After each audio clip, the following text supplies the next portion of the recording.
and they all are millennials. Okay. Except for us. No, I am a millennial. I don't know about you. I am the parent of a millennial.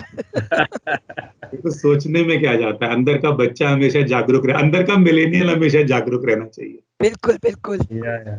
Curiosity. Hi Sunil, welcome. Hello, Sunil. Yo, Bruno is also there. Wow. Yeah. Yes. Quite I had sent Yes. an invitation It's a- and It's It a would be it's a good worldwide to- event.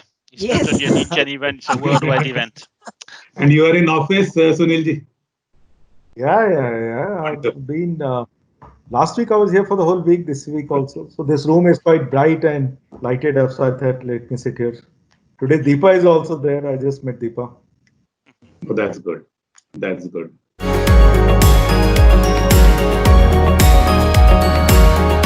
Welcome everybody, and it is my honor and delight to welcome and introduce Mr. Amit Dubey, who is a dear friend, a British Chevening scholar, a renowned national security expert, and a crime investigator on cyber forensics and ethical hacking for various global and Indian investigation agencies, CBI, IB, NIA, and police departments.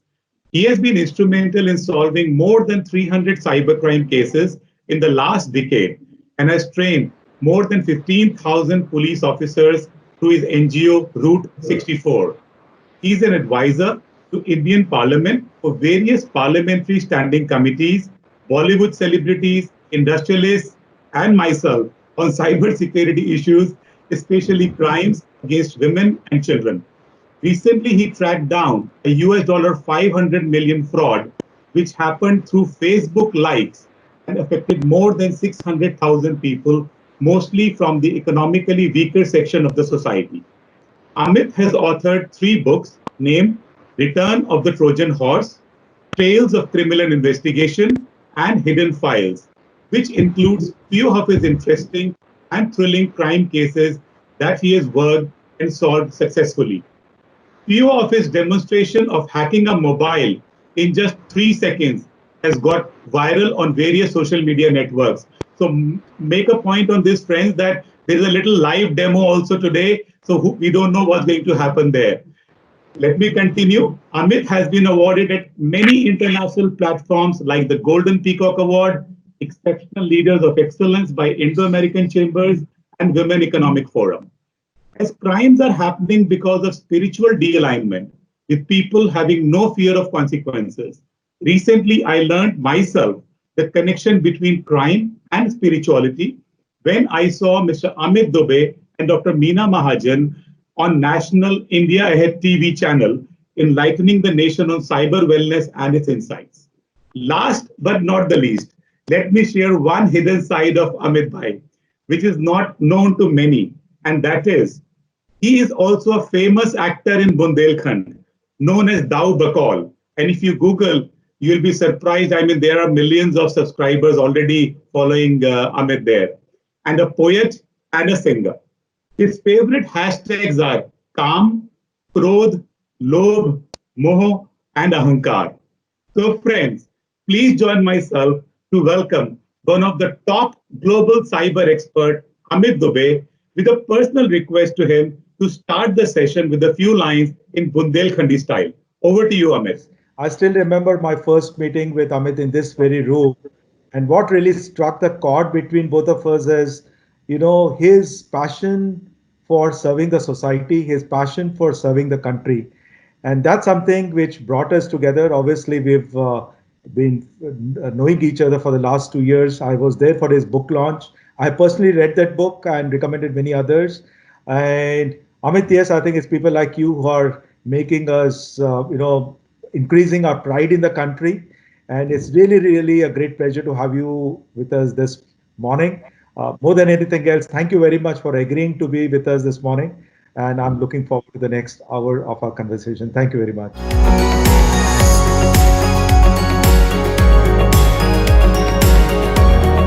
So we all know, like every moment we are doing anything on digital world, we are leaving some digital footprint. Whether we are actually accessing something or not, even if we are just carrying a mobile phone, and sometimes even we are not carrying a mobile phone, we are leaving digital footprint. Isn't it strange? I'll just show you what kind of digital footprint do we leave. just I'm sharing once again my browser window now, and I'll access the data which is shared by you to Google. So we'll see what all data do we give to Google.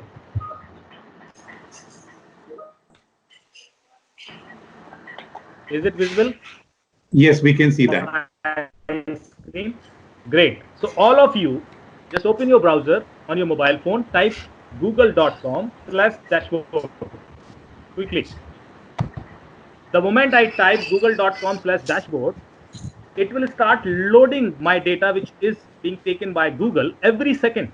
And what is this data all about? See, it is loading the data. It will take few seconds, and it is data in GBs and TBs. So Google knows.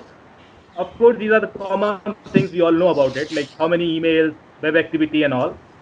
How many mobile phones till now I have used. I'm just taking you directly to these 3 points: location history, web and app activity, and YouTube history. What all I have done on my mobile, other than web as well, and YouTube history, what all I have been watching, how long, what keywords I have searched, and all. So let's see one by one all these things. I'm jumping to location history. And then you can see now Google has my last 12, 13 years of location recorded. These are not discrete locations. These are continuous locations. When I say continuous location, these are every, believe me. And I'll show you all that here. Now, these are locations wherever I've been to. So since then, I've been using a smartphone. I've been traveling to different countries, and all these locations are here, from Norway, Sweden, UK, Ireland, Spain, wherever, Jordan, Saudi Arabia, Singapore, and in India. These all are location data points. Now, I can see my location of any date of last 12 years. So I'm just jumping quickly to last year. So we can choose here any year, 2019. Suppose May, and then a date maybe 17. So the moment I choose a date, 17th May 2019, it starts loading my entire location history of that day. You can see that I'm in Copenhagen, 17th May, Friday 2019. I'm staying in Cabin City Hotel. I started 10:30 from the hotel, took a drive for 5.9 kilometers for 19 minutes. Then I reached to Embassy of India. I was invited there. I met Ambassador Mr. Amol Gupte. I took few pictures. Now, whatever pictures, whenever I am taking these pictures, these all are mapped to my timeline. I'll request you guys to mute your microphone, please. So all these pictures, I have not asked Google to map it with my timeline. This is happening automatically. Then what time I left that place, I reached to a restaurant, had food with few of my friends, again took few pictures, reached to my hotel, and then again took a taxi and reached to airport, came back. Now, this is continuous location. I can replay it, like every second of location is recorded here. Now, to give you much more surprise, let's see what I was doing on this Holi. So how many of you remember, like, when was the Holi? उसके बाद ही lockdown हो गया, so I think last festival that March 8th. March 10th. So this is 10th March. I'm whole day I'm in my society, and there are 159 pictures which I have captured. You can see, I can't show you all of them because I'll be in colors, but all these pictures are mapped to my timeline, exactly what time I have taken it. So much information is recorded every second by Google. Now you might be surprised. You may ask me, sir, because I'm using a feature phone and I'm not so much active on social media, what all they may record. But just to show you something, if you just take your mobile phone like this and say, okay, Google, what it does, it launches the Google. Now, how would this mobile phone know when I have spoken, okay, Google? Which means this mobile phone is listening me all the time, 24/7. It is reading all the words, and the time I speak that keyword, okay Google, it starts launching that application. Similarly, any other mobile phone, whether it is iPhone, Android, or Alexa or anything, they are recording us every second, every moment. And there are real cases which we have solved taking the references of those recordings. I can even play those recordings here. So this is something which they are capturing every moment, every second. So I'll just show you some more data here. What all you are doing every second on your mobile phone. I'm just going back to my dashboard. Typing again google.com/dashboard. You all can check your data, and we use this data to solve lots of criminal cases. I have solved more than 50-60 criminal cases using this data. Criminal झूठ ही नहीं बोल सकता. Or this data is admissible to court as it is. You can't delete it, you can't manipulate it. Now the another thing which I am showing you is this My Activity. If you click on this My Activity, the Google will show you what all you are doing on your phone every second. 4 times I have used google.com, then I have checked my email, then there are 16 more items which I am not showing you because of the privacy reason. I have launched Teams 4 times, then amazon.com, then I have searched this keyword. WhatsApp, I have launched 3 times WhatsApp. 3 बार मैंने WhatsApp देखा, फिर मैंने एक news देखा. 4 times I have checked on Google something. So all these things are so recorded in so detailed way, like anything which you are doing, I know about it. So if I get to know about your Google data, or if I get the access about your browser data, I will create your digital DNA. And this digital DNA is unique. Believe me, whatever you are doing on your browser, it is a unique pattern. It will never be matched with anybody else in the world. And that makes us, that data helps us to trace you back when you do something wrong. So that is where this entire AI world, artificial intelligence, and whatever I have started with, that node, like this world is nothing but a software program, and we are all our software plugins. And I got the access of that source code, that way I can reach to you. I will not give you much more detail, though this is so scary, because the Facebook, if I'll start showing you the Facebook data, Facebook captures your all emotions, and Facebook profile you based on 7-8 parameters. Like if you are not doing anything on Facebook, you are just watching something, they will capture your scrollers as well, and they will see like what you have watched completely and you did not like it. Like you have not clicked the like button, which means either you have a jealousy with that person, or you have liking, but you want to hide yourself. So there are different sort of profiling factors that they create, 7-8, and whatnot. They are like studying about your personality so much that even you may not be aware about that.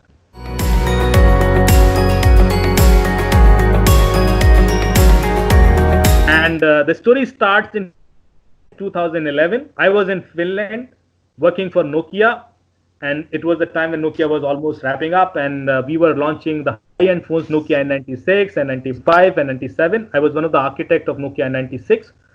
I got a call from Paris police. They wanted my help. I went to Paris, and then they took me to a city called Rennes, which is close to Paris. And they told me that entire story, that there is a lady. She received a call from someone, and the caller said, your daughter is kidnapped, and we have heard your daughter, and we will kill her in 1 hour if you are not going to pay this 25,000 euros in 1 hour. So the lady got scared, and she started, because these were the times when not everyone used to have the phones. She could not check where is her daughter. So she started negotiating with the caller.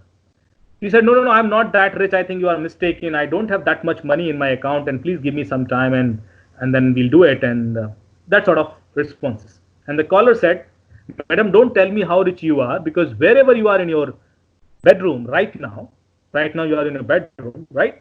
And wherever you are in your bedroom, just to your behind, there is a wall painting, and that itself cost you around $5,000. So a person who can have a wall painting of this cost, I know how much money would be there in their account. So please transfer that much money. The lady got scared, and she ran from her bedroom to drawing room. She said, no, there is no such wall painting. I think you are again mistaken. And the caller said, wherever you are in your drawing room right now, to your right side, there is a vase, and that itself cost you around $2,500. Now she was convinced this person is watching me live. She opened her laptop, transferred this money.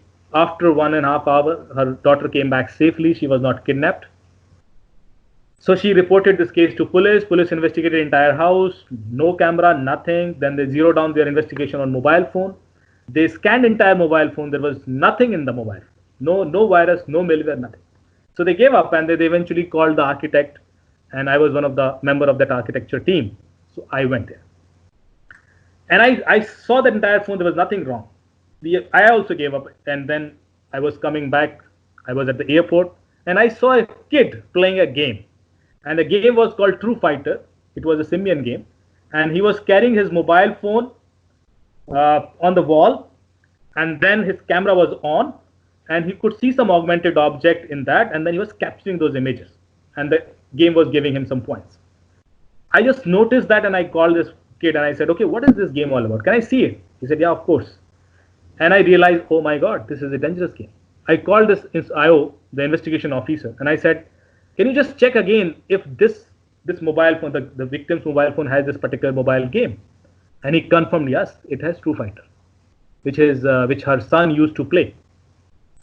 I cancelled my flight. I again went to that place. I scanned this entire application, through reverse engineering. And then I found there were almost 150 images uploaded from that game to a server in Romania. So the criminal knew each and every image of her house, the walls and the surroundings. But the bigger question was, how would this criminal know the exact location of this lady? Because even today it is challenging to trace a person so precisely through indoor positioning, because Pokemon Go used to work on GPS, but inside your house there is no GPS. It won't work. And then to identify like whether you are in drawing room or bedroom, in 2011, how was it easy? How was it possible at all? So I was thinking around it and I searched on Google that was there any such kind of technology for indoor positioning at that time. And I was amazed to see, yes, there is a technology. And this technology was used in this game. It was called Wi-Fi based location tracking. And Wi-Fi was acted as a reference point. And when you go closer to your Wi-Fi router, your signal level increases. And when you go away, your signal level goes down. So basically, when all these images were captured, the Wi-Fi signal level at that moment was also captured along with the image. And when the person was talking to that lady, he was receiving the Wi-Fi signal level of that moment as well. So he could figure it out like what all images would be there around her.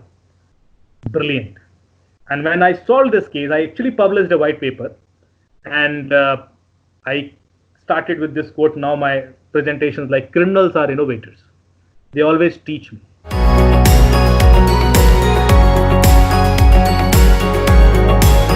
In Indian IT Act, we have very good sections which empowers you a lot. So now, especially for women and children, and these are the cases which is normally reported to me. And there are special, very clear sections, section 66C, 66D, 66E and 354D. इसको मैं समझा देता हूं आसानी से। Section इसलिए पता होना जरूरी है क्योंकि पुलिस को भी नहीं पता है sections. They are also not aware about it. So when you are complaining about someone, you should mention this, and then they will actually be able to help you. So 354D is for stalkers. If somebody is anti-stalking law prohibits and punishes anyone who repeatedly contacts or attempts to contact a woman despite clear sign of disinterest from her. Such acts can land the stalker in jail for 3 years. आपको कोई लगातार Facebook request भेज रहा है, Instagram पे stock कर रहा है, कमेंट्स कर रहा है, आप रिपोर्ट कर दीजिए 3 साल के लिए अंदर. 354D, very clear. And to get the proof about that person is also simple. आपको हर एक स्क्रीन कैप्चर करके रखना है, तो प्रूफ्स होने चाहिए. रिवेंज पोर्न, एक बॉयफ्रेंड है, शादी हो गई, वो ब्लैकमेल कर रहा है, ऐसे इतने केसेस आते हैं मेरे पास. Publishes or transmits the image of a private area of any person without his or her consent under circumstances violating the privacy of that person shall be punished with 3 years of imprisonment and 2 lakhs of fine. 66D, enough is enough. Angel Priya, if somebody is impersonating somebody else, वो अपनी identity hide करके बैठा हुआ है. Illegal impersonation via any communication device. एक लड़की बन के कोई लड़के आपसे चैट कर रहे हैं और परेशान करते हैं. Basically making and operating fake account. जितने लोग भी फेक अकाउंट्स बना के चल रहे हैं उनको 3 साल की जेल हो सकती है. 66C, कोई भी आपकी आइडेंटिटी चुरा लेता है, आपका ही क्लोन बना के एक फेसबुक पे चला रहा है या ट्विटर पे चला रहा है कहीं पर. So this provision is for the under the Indian Constitution deals with identity theft cases, and this identity theft involved not only social media identity theft but financial identity theft as well. कि आपका SIM card cloning हो गया या आपका credit card cloning हो गया, कि किसी भी तरह से आपकी कोई भी आइडेंटिटी क्लोन होती है, this person will go to jail for 3 years minimum. So these things you should know.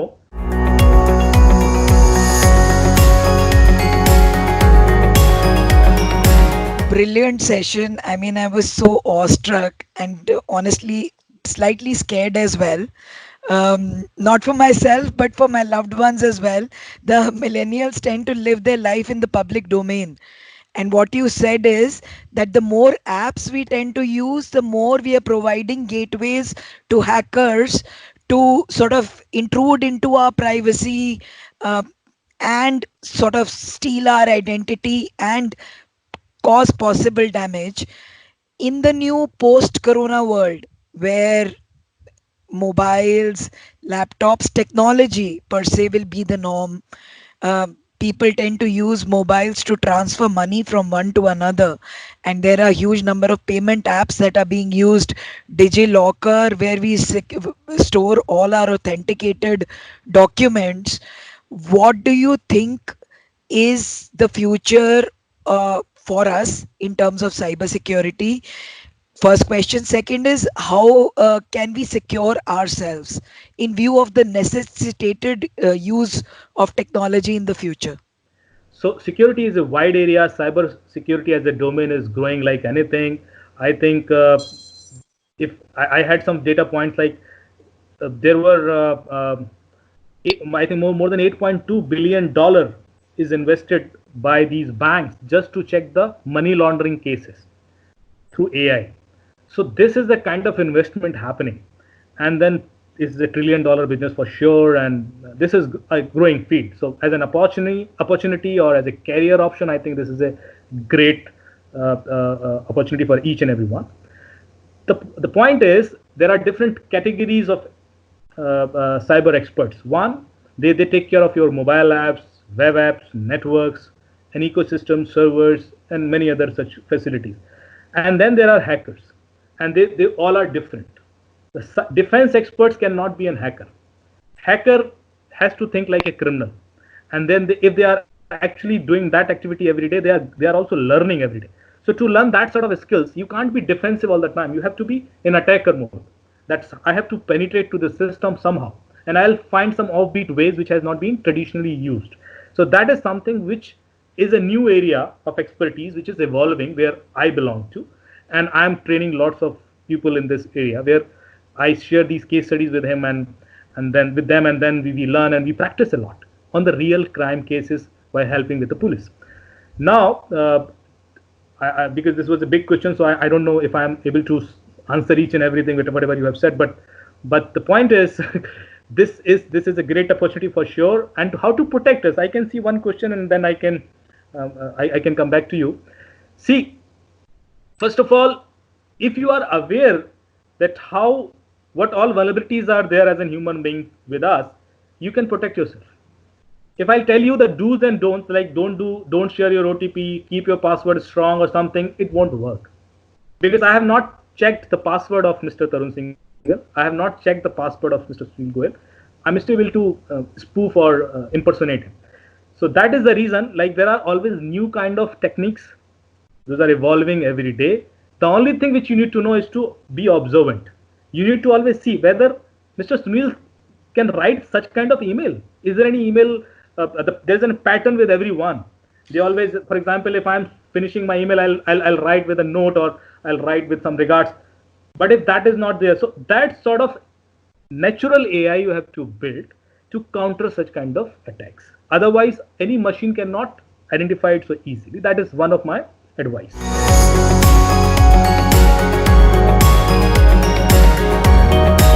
Anyway, thank you, Tarun. Thank you, Shalini. I think, honestly, after this whole last 1 hour, there's not much I can wrap up, because, as you said, Tarun, I'm just thinking, is it made me more intelligent to take care of my digital footprint? Because I don't think so we can live without it. definitely, I think Amit's last 1 hour has made us aware that yes, there are so many things which we need to be careful. And knowing, I think, what's happening can definitely help us to avoid certain challenges. Like, for example, in the last 2 years, Naveen, who's my CFO, myself, we have received emails, the spoofing emails to transfer money. We've received WhatsApp messages. And in fact, we got also into conversation with those guys on WhatsApp to see who they are. Then they realized that, yes, I think we understood what it is. So I think these are real things which are happening. There are people who've got mails from me to transfer money like 20,000 and 30,000. And as you rightly said, Amit, that if you know that what kind of mail a person could write, so some person thought that if I ask for money, I'm not going to ask for 25,000.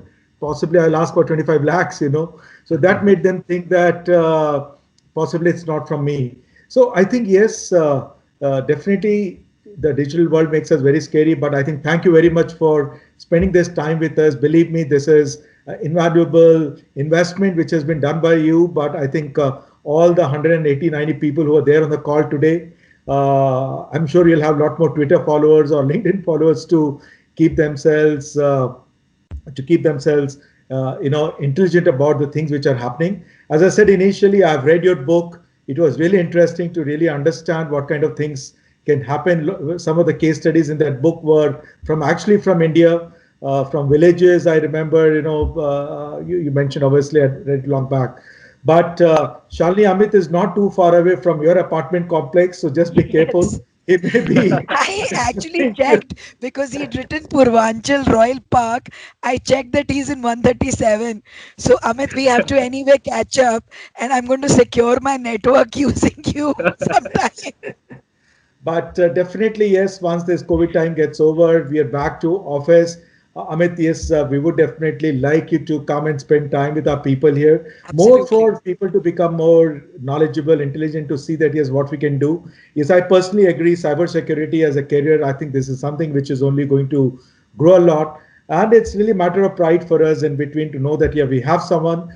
I personally, in fact, we had some issues in the last 2, 3 years. And the first person I called up actually was Amit to take his view that, yes, what I should do and what I should not do.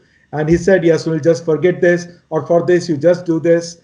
And I think, personally, we've been very, very lucky to have him in between us, to at least we know that if there's an issue, we can always talk to him. So thank you, Amit, for, selflessly investing this time with us. Thank you very much. And we look forward to again interacting with you. Obviously, this digital media has allowed us to interact with 150, 180 people without thinking about, okay, we need to organize a conference room or a training room or all that. And I mean, we today actually have Bruno Dure from France. I was very surprised that he joined in from Paris this morning. And I think it was very apt that you gave a case study from France. Yeah. So thank you very much.